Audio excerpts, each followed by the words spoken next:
Pimpinan RS umumkan satu pasien positif corona pertama di Aceh. Kamis, tanggal 26 Maret tahun 2020, pukul 13.26 waktu Indonesia Barat. Banda Aceh, seorang pasien dalam pengawasan, PDP, meninggal dunia di Rumah Sakit Umum Daerah Zainal Abidin RSUD ZA, Banda Aceh.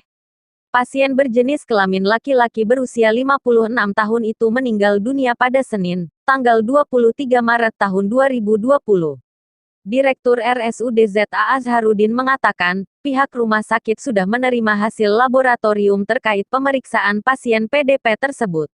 RSUD ZA sudah menerima hasil laboratorium yang dikirim tadi pagi dari Badan Litbangkes Kemenkes.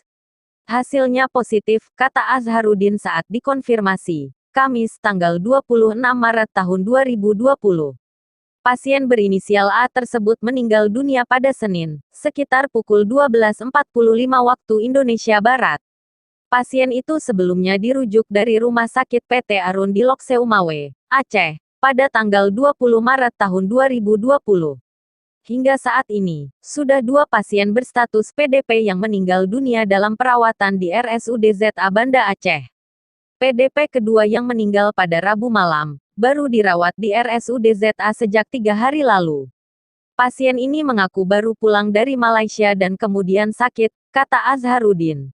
Menurut Azharuddin, pihaknya belum bisa memastikan apakah pasien tersebut positif atau negatif COVID-19 aknya Pases.